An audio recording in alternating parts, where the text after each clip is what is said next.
Funding for This Is Nashville comes from you, our listeners, and Music City Prep Clinic, Nashville-based provider for PrEP and offering comprehensive sexual health services in an environment designed to be safe, professional, and shame-free.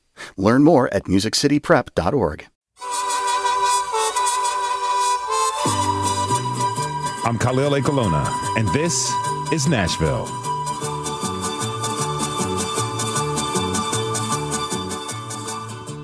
Do you like to dance? Maybe you're someone who likes to let loose when you hit the open floor. Or maybe you're someone who feels a little bit shy and you want to watch others dance. Dancing is often joyful and fun. It's a way to connect with our bodies, music, and others. Many cultures have long developed dance traditions, specific types of dances that can make a form of celebration, they can share stories, and at times they offer us forms of worship.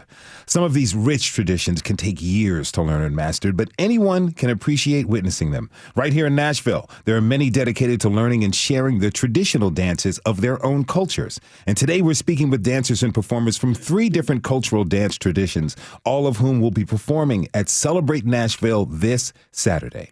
Now, joining us first to share their love of Mexican folklorico dance are Ruby Rodriguez. She's the co-founder and director of Ballet Folklorico Sol de Mexico and an instructor who teaches both kids and adults. And Ashley, she's a 16-year-old folklorico performer with Ballet Folklorico Sol de Mexico. Ashley is a sophomore in high school, and she is joining us remotely from school. Ruby and Ashley, let me welcome you to This Is Nashville. Thank you both for being here. Thank you for having us. I'm excited. This is great. This is great. Ashley, we're happy to give you a little bit of break from classes for the next hour. All right. So Ruby, tell me, what is folklorico dance? Folklorico dance is a representation of, it's kind of a mesh of Spanish dancing. It is originally jumped from Spain historically and has a melting pot is what I like to say when I explain what Mexican folklorico dancing is. It's a melting pot of different cultures, a different influence of Germany. You'll see it in the style of music by region. You'll see an influence in African dancing. You'll see an influence of Spain. You'll see an influence almost like in even in the food. Me jumping to a different subject, but Mexico is very much a melting pot like the U.S. Oh, so what were the origins of folklorico if it had all of these different cultures add something to it? It jumped from Spain. That was the first cultural, I guess. That's where it's from. I guess we could say we use the Spanish shoe, like the Spanish flamenco. Mm-hmm. So it was originally brought on from Spain back when the Spanish invasions happened. Mexico in the past used to be pre-Hispanic. It was you'll see Aztec dancing, which we also have an Aztec dance category in our group. Mm-hmm. And we it's a different representation, more Native American. Mm-hmm. All right, so tell me what it looks like. What does it look like to watch folklorico dancers in action? Folklorico dancing, depending on the region, because it's such a variety, a lot of people think it's, Mexican dancing, mariachi music, but there's more to it. There is the marimba, there is the banda dancing with the different style of music. It's like a cowboy style. So you go in and see the vibrant colors. It's a lot of technique, a lot of almost like tap dancing, because it is a lot of tapping. It's a lot of cardio. But when people see Mexican folklorico on stage, definitely a big takeaway would be the colorfulness, the music, the mariachi, which is mariachi music is really the staple for Mexico. Mm-hmm. All right, now Ashley, you're 16. You're the youngest member of the adult troupe at Ballet Folklorico Sol de Mexico. I understand that for a long time you kind of didn't want to have anything to do with dance. So tell me, how did you exactly get started with folklorico? So when I was younger, around 7, 8 years old, I was around in the 3rd grade. I'm not sure what age that is. I was dancing with the Hispanic Family Foundation company, but it was jazz contemporary dance. So when it came around the time for the recital, I remember seeing the Folklorico girls it was Hispanic Family Foundation, but for folklore. And I remember they were just doing their skirt work and they were blowing air into my face. And that was when I was like so interested in going into this kind of dance. but I never really got around to it until around 2 years ago. Sorry. You got class, I understand. Yeah. Yeah. So I really never got around to it until like 2 years ago when I finally decided to go into Ruby's class, and that's when she took me in, and now I'm here dancing. When did you realize that it was something you really loved and wanted to keep doing? Um, it was definitely not my first performance, but it was one after that I remember I had made a mistake, and I texted my teammates and I was like, guys, I'm so sorry. Like I didn't think I was gonna make a mistake there. And they messaged me back and they were like, it's okay, it happens. And just feeling that support and all that love, it made me realize like I wanted to stay here and I wanted to keep making those mistakes. I wanted Yeah. to But be with better. us. Yes. With you guys. Well, Ruby, how'd you first start dancing folklorico? I was 8 years old when I started dancing, and I started dancing actually. As I was an Aztec dancer for a lot of my childhood. So for me, that was the where I entered that kind of the world of dance. It was always something that I loved. It was always something that kind of caught my attention. I think my little dream that I haven't what do I say, like I haven't, how do you say, fulfilled? Okay. That from childhood is probably me wanting to be a ballerina. That's what I really wanted to be, a ballet dancer. Okay. So Aztec dance was what we had. I really liked it, and that's when I did it. I started at 8, and then I jumped to folklorico, and I started doing both, and that's how it stayed. Now, you teach these after-school classes at the Hispanic Family Foundation, and you've been doing it for a little while now. And they offer classes, costumes for students to wear during recitals, and it's all offered for free. What do you love most about teaching? I like being able to inspire children. I like to see that they're having fun. I like to see, especially when they're excited to come into class. I like to see once they're on the recital, that I think that the growth from a day one class where they have no idea how the steps and how they go growing into their own person as a dancer. And then from teaching them all the way to where they go on stage, you kind of see their confidence grow. Their confidence grow. And very much like with Ashley, when I started teaching her, it was kind of the same scenario where, I have 12 girls and I probably didn't even notice her in the beginning until I started seeing like, oh, are you a dancer? Have you danced before? And she kept saying no. And I'm like, you look like you've danced before. And so she was really one that kind of stuck out from the beginning. So, Ashley, did it come naturally to you? It definitely did. I don't know where it might have come from. So my mom, she used to dance folklore. So I don't know, maybe it's in the genes. Hereditary, But maybe. yeah, she was asking me and I told her every time no. And it's like she was trying to get the lie out of me, but no, I'd never danced before. So if this is hereditary, I want you both to answer this, but Ashley, you first. What does your body feel like while you're out there dancing? I definitely feel free. I feel like I'm flying because, the stage is so high up and I'm wearing that huge dress and I'm just doing all that skirt work and I just feel like I'm flying. That's wonderful. Ruby? For me, when I'm on stage, I like to feel the adrenaline. I feel a lot of, it's definitely the adrenaline. I like to feel the sense of making somebody enjoy my performance. I like to see that they're smiling. I like to see that they want to take pictures, that they, or little girls that are like, hi, that they want to do it too. So for me, it's definitely number one, the adrenaline that I feel before getting on stage. Now, Ashley's mentioned the skirt work a few times. Describe that for us. The skirt work, there's different, variations of skirt work. Depending on, again, the region of where you're at, skirt works oftentimes represent oceans. Like Veracruz is very close to the sea, so our skirt work is very sea, like oceany. I guess the representation. And realistically, folklorico is very tells a story. So a lot of our dances are very coquettish. They oftentimes tell a love story, which is where you see the guy and the girl dancing together. So it's very like come closer or like follow me. Like the guy pursues the girl. So it's very tells a story. Now, this is Nashville producer Katherine Ceicys. She recently went to the Hispanic Family Foundation's after-school dance classes. She spoke with some of Ruby's youngest students, and she asked them and their parents what they think of learning folklorico. Let's take a listen.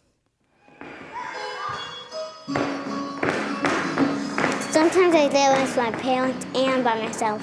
I'm going to be like a dancer like them because they just dance perfect. Honestly, I absolutely love it. It reminds me of maybe my mom's childhood.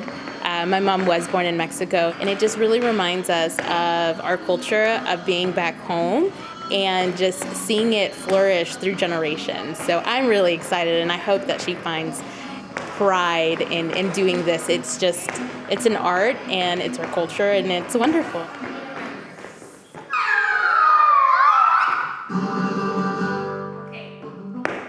I'm 7 years and I'm from Mexico. I want to learn the this dance of Mexico. It's because I love so much like the music they call mariachi and that music I love it. He always tell everyone, that he's from Mexico. I mean, we try to, encourage him to know things of Mexico, to learn things from Mexico, because, when he was very, very young, we moved here and he wasn't experienced, all the things we lived when we were living back there. Knowing people or knowing things from different cultures is something very valuable for his future, I think. That was Folklorico dance student Juniper and her mom Citali, and Ikan, who loves Mexico along with his dad, Jose. Now, listening to those kids, they really, really want to learn this dance. Do you find that enthusiasm common? Because it's a dance, but also attached to their culture. Ikan was like, I am from Mexico. Do you find that the kids are, not only do they want to learn the dance, but this immerses them to understand their culture a little bit deeper? It definitely creates an appreciation for their culture in the long run. I do notice sometimes when I get the beginner class, they're between 5 and 6 years old. A lot of them are born here already, and so they have that a little disconnect and where they don't even know where they're from in Mexico. Sometimes I ask, and they're just like, I don't know. Yeah. So I have no idea, but it creates I teach in English and in Spanish. I try to do bilingual class so that they're kind of learning both languages at the same time. But I do like to see where they start appreciating their culture or asking more questions, or you start to kind of pick up on little things, Mexico, the regions and stuff like that. So they start to grow into, maybe by the time that they're 12, then they're more appreciative of and aware of their culture. Now, there seems to be a lot of interaction between everyone in the room. Ashley, let me ask you this. Can a shy person perform folklorico? Definitely. When I first started, I was very shy. I did not want to go up there. I was very anxious and I was shaking before I would go up. So I feel like folklorico really pushes you as a person to break out of your comfort zone and be more free within yourself and feel a little less shy. Now, the costumes for folklorico, for women, there are these, I saw pictures, these large, really beautiful, colorful skirts. Ashley, tell me, what does it feel like when you put that costume on? Does that help you be more comfortable? I do feel more comfortable. I feel like a princess when I wear those dresses, especially with chiapas. It's very colorful, very puffy, and then it has these headpieces, and they just make me feel a little more comfortable in between within who I am, and I feel more appreciative of myself. Ruby, what did it feel like the first time you put on a dress to perform? I loved it. I don't even think I can remember the first time that I put on a folklorico dress. I just know that and I always say this, I would probably dress in folklorico and go to Target and I won't even feel shy about it. Yeah. Like I'll go on my day-to-day and I just would keep it on all day. Is that much of a part of you? Mm-hmm. All right, so for audience members, what do folks need to know and look out for when they go see a folklorico performance? What do they need to look out for? How can they really enjoy it? How can they get an understanding of the stories that are being told? Oh, that's a good one. I would think that for them to really take away something from the performance, it would be kind of the attention to the technique. I think the steps. Our steps are very attached to the beats of the music. Mm-hmm. So you could hear, I guess when especially if there's a story into it, then you could really follow based on our facial expressions, like the movement of the skirts. That's a really good question. I think every audience member takes away something different, I believe, when they see folklorico dancing. Mm-hmm. Either they'll take away the emotion of it.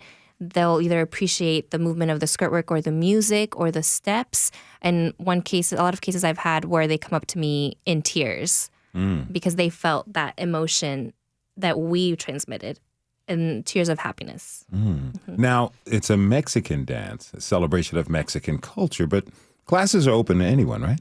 Yes, I do teach from ages 5 all the way to adult. Who's your oldest student? My oldest student would be, is it myself? I think right now we're all about the same age. We started around the same time. So I think our oldest would be in their 30s. Okay. Without saying who. Okay. Yeah. We'll keep that anonymous. Ashley, what would you recommend to, your peers, other high school students who might be interested in this? How would you convince them, hey, give it a shot? I definitely would want them to be open to it. I just feel like a lot of public schools, they don't offer these kind of things. So I would want to start, a group here and start spreading out to other schools, and maybe other people would be open to wanting to dance folklorico. They just have to be open to, celebrating their culture. And I feel like in this instance, a lot of people are the same as I was, being judged or, feeling ashamed, but maybe they would want to be open to wanting to take these classes. Now, I understand that you all will be performing Celebrate Nashville, which is held in Centennial Park this Saturday from 10 to 6 p.m., but you also perform at Plaza Mariachi on weekends. Yes, every weekend, Saturdays and Sundays. Those are the best times for people to come down? Yes. All right, we're going to do this. Ruby Rodriguez is a folklorico instructor and performer. Ashley is a 16-year-old performer, and both are members of Ballet Folklorico Sol de Mexico. Again, you can see performances by all of our guests today this weekend at Celebrate Nashville. The stages from 10 to 6 p.m., on Sunday. We'll have links and the information on today's web post. Ruby and Ashley, thank you so much for being here today. Really appreciate it. Thank you. Thank you for having us. All right, and we're going to take a short break. When we come back, we're going to talk with two performers of Kathak, which is an Indian classical dance. You can stay with us. This is Nashville.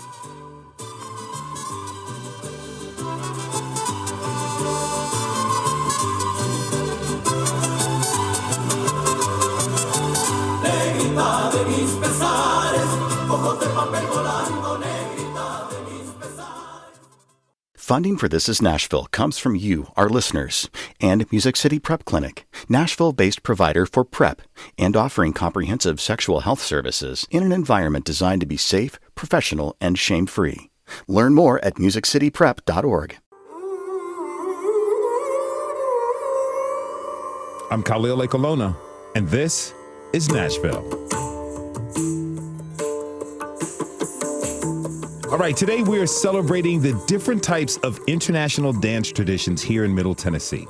Joining us now to tell us more about Kathak is a traditional classical Indian dance are Sonia Chaudhary. She is the founder and master instructor at Upasana Performing Arts Center in Nashville that offers beginner and advanced Kathak classes. And Het Karthik. She is an Upasana student herself, as well as a mom to two young Upasana students, Sonia and Het. Thank you both for being here. Welcome to This is Nashville. Thank you so much. Thank you so much for having us. Okay, so Kathak is a traditional dance form from India. And it's kind of also tells stories that we just heard about in the first segment of the show. Sonia, tell us a little bit more about what Kathak is. Kathak is an extremely devotional and expressive dance form. It originated in northern India. It's one of a number of classical Indian dances, but it originated in northern India in the Vedic era. And it originated in the temples of North India with nomadic dancers called Kathakars. Kathakar means storyteller. And they would travel from temple to temple in northern India, depicting stories of the Ramayana and the Mahabharata. So they were educators originally as well as performers. What is your favorite story to tell through Kathak? There are so many. Kathak really offers a wide variety of expression. You can go deeply devotional when we portray the different gods and goddesses and their stories and the impact that they have on our culture. But there's also very relevant stories that depict society today and what we are dealing with. So you can go from mythological narration to very relevant social issues as well. That's interesting. Now, Het, how did you first discover Kathak? So learning a form of classical dance has been a lifelong dream of mine. Growing up in India, for various reasons, I didn't get the opportunity. So when I had my daughters, I wanted to make sure that they learned at an early age. So when I started looking for classes, I looked up Upasana, and so I've been associated with Upasana as a parent since 2018 when Sia, my older daughter, started. And then when the time was right, and in 2021, I just, watching her progress and seeing her dance, and a lot of the adult students, performing who also have daughters performing in the youth classes, just was inspiring. And then just until then, I was living the dream through my daughter, and then I decided to join as well as a student so I could, do what I wanted to do for a long time. What was it like when you got an opportunity to do this lifelong dream that was inspired partially through your little girl? It was beautiful. It was just the first day, and ever since then, it's a beautiful feeling to, I come from a part of India where folk dancing is very common from Gujarat, but to actually get an opportunity to learn a trained dancing, it's a different feeling altogether. And I think it's foundational to so many other, dances. So I think it was very, very thankful to Basna for that opportunity. Now, I understand your husband doesn't dance. No, he doesn't. But he comes to the performances. He is. He's super supportive, and, my entire family and all friends. But yes, my husband, he does not dance, but he is super supportive of all the three women in his life to be their biggest cheerleader. What does it mean to perform for your family? It's great. I've performed dances before on stage growing up, but to do something in Kathak, to learn something so intricate and difficult at times, most of the time, but to actually be out there, it's an exhilarating feeling. Now, Sonia, I understand you've studied dance since you were very young. Yes. But when did you realize that you were a dancer? I realized when I was a dancer, I would say at around the age of 9, I just returned from a vacation, summer vacation in India for 3 months. And I had the opportunity to perform solo for an event. And the feeling after coming off stage, the appreciation and the connection with the audience, I realized that this was significant, that this was something that really connected me to my roots and allowed me to express myself fully and wholly. Is it unusual to have someone at 9 do like a solo performance like you did? It's, I'm not sure if it's unusual. It's definitely challenging, but it can be done if the confidence is there and the desire is there. Mm-hmm. Now, I understand you founded Upasana in 2003. What made you decide to open up a studio? So prior to 2003, I was focused on my own dancing career, touring, going to India, developing myself professionally.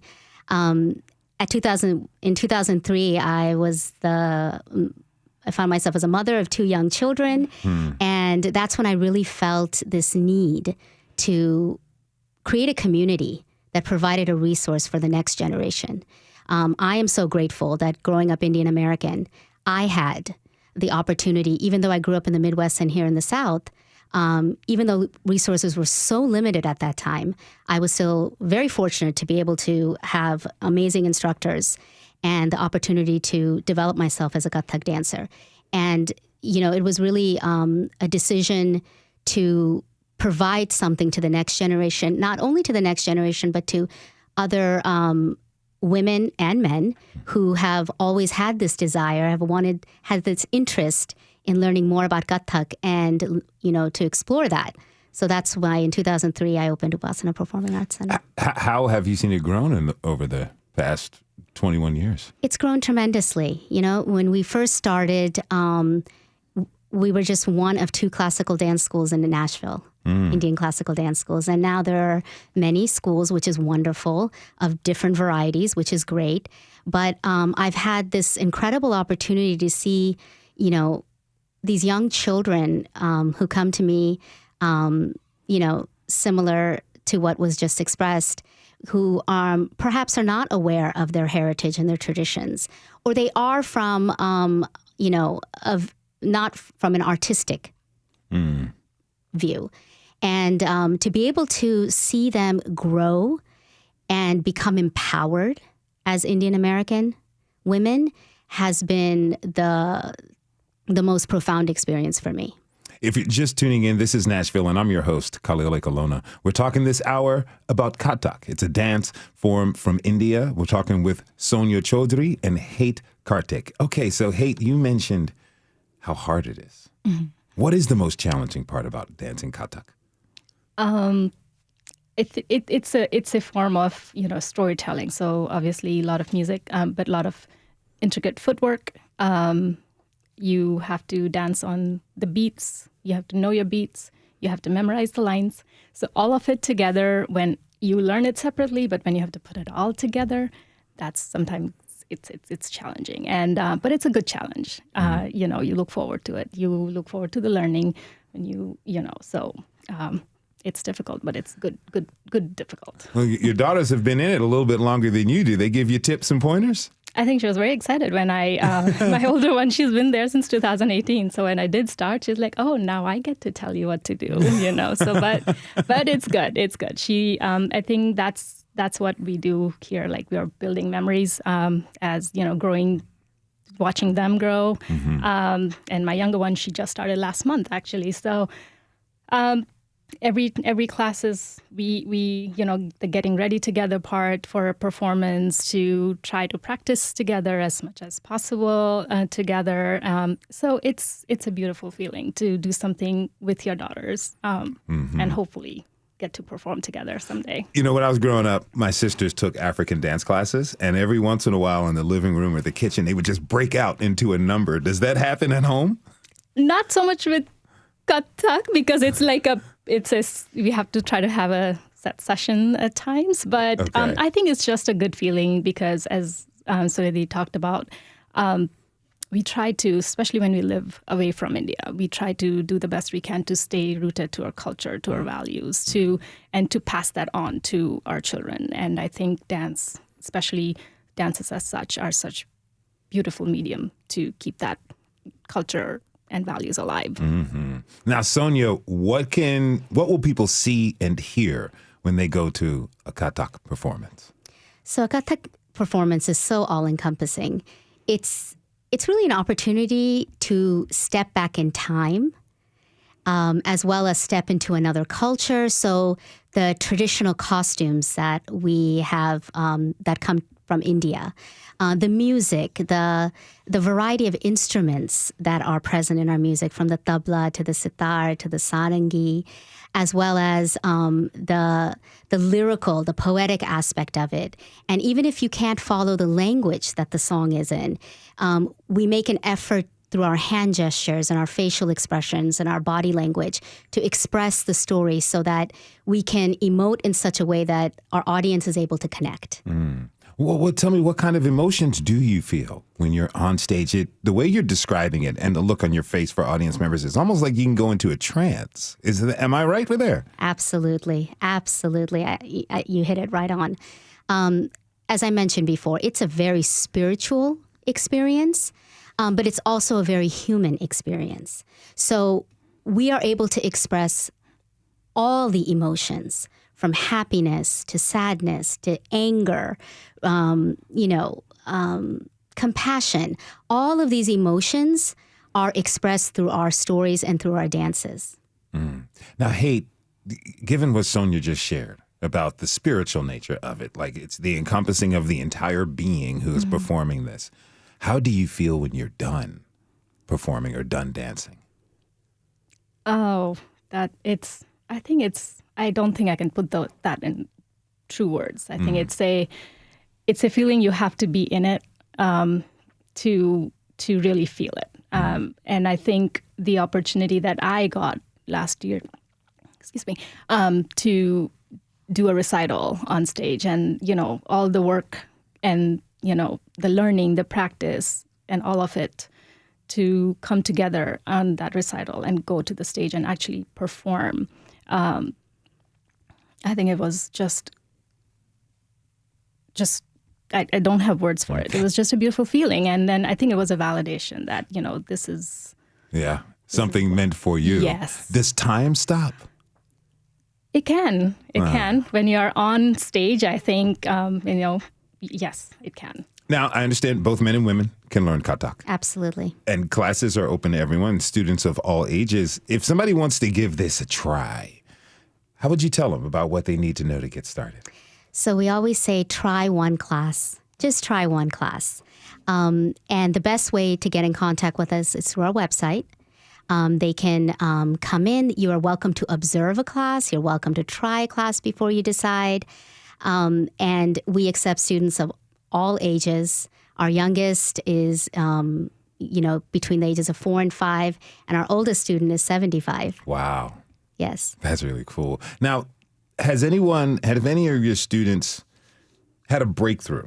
Because it feels to me that, pardon me, you can come into and do this dance, but there's something about you that is changing. It means so much to go through these moments. Have anyone during a rehearsal, during a recital, afterwards just kind of broken down from the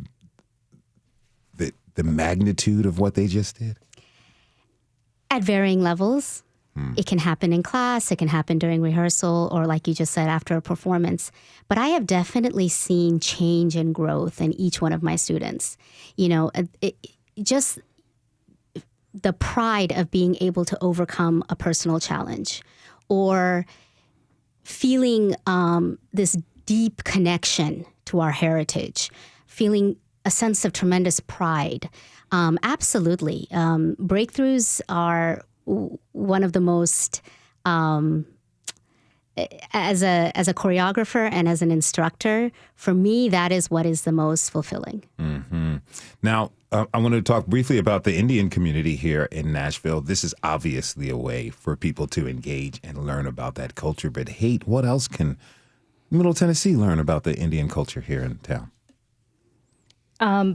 As in through Kathak is yes, it's a great way to, as I said, stay connected to your the love of dance, which is so big in India in general, and then to do something specific for in Kathak and learn it. I think if you have just even a slightest of inclining towards learning a dance, then I think you should, as Sonadi said, try a lesson and see what it feels. And I think it's a great opportunity to just be part of the community. Now, Sonia, what do you hope people who watch a performance, what do you hope they walk away with? I hope they walk away with deeper curiosity. I hope that they are more curious to see more, to hear more, to learn more, and to seek out more opportunities to support and encourage, endorse Indian classical dance. Sonia Chaudhary is the founder and master dance instructor at the Upasana Performing Arts Center in Nashville, and Het Karthik is an Upasana student. Pardon me. I want to thank you both for being here. Really appreciate this. Thank you. Thank you so much for having us. And as always, you can catch a performance by Upasana student performers this Saturday at Celebrate Nashville, 10 a.m. to 6 p.m. at Centennial Park. Now we're going to take one last break. And when we return, we'll talk with some West African musicians and dancers. And we're going to have some live music for you right here in the studio. We'll be right back. This is Nashville.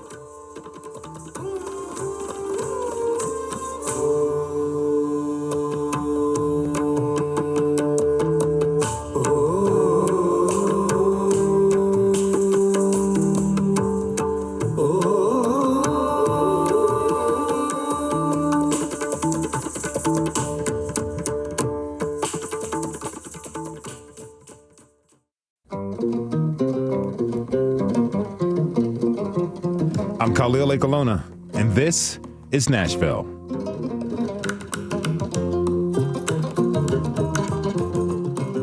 Welcome back. Welcome back. Today we are celebrating those here in Nashville who are dedicated to sharing international dance traditions through performances and instruction. Joining us now to share their work and love for West African dance are Winship Boyd, co-founder of Africa Nashville and a Franco-American dancer, choreographer, and drummer. We also have with us Ibro Dubate. He is a traditional West African percussionist from Guinea. He performs with Africa Nashville's Yele Ensemble. Winship and Ibro, welcome to This is Nashville. Thank you for being here. Thank you so much. This is great. So Winship, let me tell you, you have a really, truly global story. You were born in France to American parents. You pursued ballet. You moved to France and lived in Europe for over 25 years, where you danced, tutored, and worked as a choreographer. You also worked extensively in West Africa, teaching and learning dances in Senegal, Burkina Faso, and Guinea. You're back in Nashville. You have this very wide and deep knowledge of dance. Tell me this, how does your global experience serve the work you're doing now? Well, I think it serves it really well because all of those experiences that I had abroad, when I came back home, I just missed them so much that is what pushed me to create Africa Nashville. I initially started inviting 2 artists at a time from France who were from West Africa, and then I decided to go bigger with the help of Jeff Coffin to create a real organization that we can really perform and train future drummers and dancers here in Nashville. Mm-hmm. How has it grown over the years? I mean, we're still a baby because I began the organization in 2022. The first artist came in 2023, and we're only 2024. And we've already had 6 artists visit us from abroad since that time. So pretty proud. All right. Yeah. Congratulations. 6 artists and counting. Yes. Now, Ibro, you're a musician. How did you first learn to play music? Who are your first instructors? My first music, I play from the drum. Okay. Yeah, my family is griot. My father is playing the balafon. My mom is sing. My father, I'm playing the balafon. Yeah, I love the drum, gembe. Who taught you gembe? Yeah, gembe. Who taught you that? Mm-hmm. This gembe. Yes, sir. Is have the 3 songs. C'est qui t'a appris le djembé d'abord? I pray from the different people. So my friend, other friend, for learn, different from Guinea. How long does it take to learn and master it? It's a long time. Yeah, long time. A lot of dedication. Yeah. You know, the people here in the United States are kind of familiar with classical ballet, but they may not know about other classical dance forms. What do you want us to know and understand about West African dance music that we may not right now? Well, I wanted to add on when Ibro says a long time, I want to say that it's from his great-great-great-grandparents that he's learned music. Okay. That it's really passed down from father to son throughout the generations. And that's one of the things that really touches me is, first of all, the way that the music and dance are one. They're not separate. If you drum, you're a better dancer. If you dance, you're a better drummer. And the fact that you can't do one without the other, like you have to have that pulse. It's not like a contemporary dance where you can just follow a more like natural rhythm of the breeze, or no, it's just so pulsed. It's so, you're really following the beat all the time. And so I feel like that's just so ancient and it's so deep, and you just can't help to feel it, even if you're not African. I'm not African, but I stopped all other really dance forms because I just got so hooked. Little by little, I got sucked into it. And it's a continent, so you'd have to have 9 lives to do all of the dances from there. Yeah. Ibro, tell me this. What does it mean for your body, your spirit, when you are playing or dancing? Yeah, and the music, if I'm play, it gives me very nice the things from the life and feel good. It gives me big experience for play more, big energy for shout from the people together. And do the people give that energy back to you when you perform? Yeah, and the me too, and give from the people big energy, from the feel good, listen. Yeah. Very nice. You've been in Nashville for a little bit as a visiting performer. What do you think about the styles of music and dance that are popular here? I like it, and the people love it. The African music, from the performer, people's happy. Yeah, and the me too, I'm give from my hand, from the people, from the move again, from the big energy, from the people, from the performer. Yes. Yeah. Yes. Now, Winship, how can someone who's interested, where can they find the class and start their journey for themselves? So they can just look on our website, africanashville.com. Ibro teaches djembe from the house. And by the way, his students are going to be performing at Celebrate Nashville on Saturday at 12:30 and 1:30 in different areas around the park. And we do community classes thanks to Metro Parks. We do community classes at Coleman Community Center and at Sevier Park on Monday evenings and Wednesdays. And you can find all of that on our events page on africanashville.com. What do you want people to feel when they experience a performance? When they experience a performance with us, we really, like Ibro said, he wants to share his culture. So these instruments are all the first instruments that came before the instruments that we have today. The ngoni that Ibro has with him is a precursor to the banjo. So we want them to feel the familiarity of it because it truly is the foundation of our music, and the generosity of it because it's so big and it's so energetic and it's so enveloping. So we want people to feel that with us and to want to move. And we always get people up moving at the end of each show. Yeah. So we get up in solo. We sometimes have some choreographies that we do with the music. Like I said, they go together. We have local dancers that perform with us. And then at the end, always if we're on a stage that's above the audience, we come down to their level. If we're in a space where we can all dance together, we always dance together, and it's so fun. In schools, in retirement homes, in auditoriums, people always respond to the music. It always gets them, and they just always leave singing the rhythms, moving, it's skipping. It just brings you up. It's stronger than us. Yes, I understand that. Now, Ibro, you have some instruments here with you. Yeah. Can you tell us what instruments you have? Yeah, I'm have the goni here and the djembe, the crane. Okay. Yeah. You play something for us? Yeah. Okay. We'd love to hear it. You going to play the Goonie first? Okay. Okay.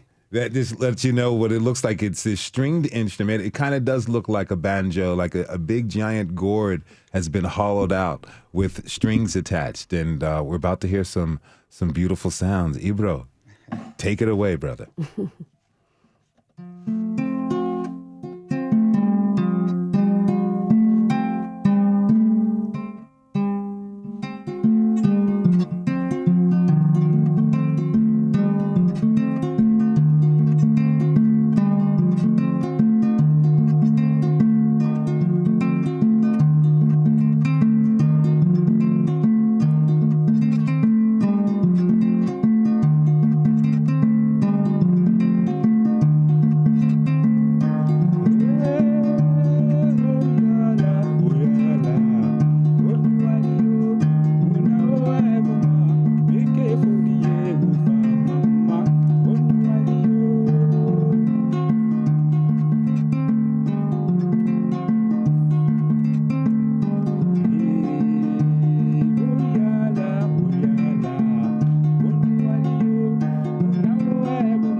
That's beautiful. Wow. What was the name of that song? This song, Yankadi. Yankadi. What does it mean? What does it symbolize? Okay, I say,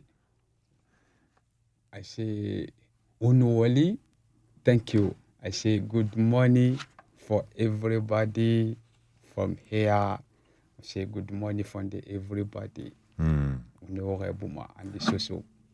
Good morning. So it's a song that introduces the day. It's something you sing when you wake up in the morning. Yeah. And it's a rhythm. Yankadi is a Yankadi, rhythm. yeah. So it has the song and it also has all the dances. And it also builds up. So it often starts with song and then it builds up into a heavy rhythm that people can dance to. Oh, Yeah. Kind of like the sun rising in the morning. We could say that, yeah. Okay. Now, you also have the djembe here. Let me ask you this before I ask you to play a little something from that. What's harder to master, the djembe or what you just played? The Gembe. The djembe, really? Yeah. Okay, will you play us something there from that? Okay. Yeah, please. This is very, very exciting. I can tell what you mean from the crowd getting very excited whenever you perform and people hear this music. It is something inviting about it. All right. And djembe is his instrument. That's his baby. Okay. Éclate-toi. Yeah, we got like a minute. This will be perfect. Okay.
That was absolutely fantastic.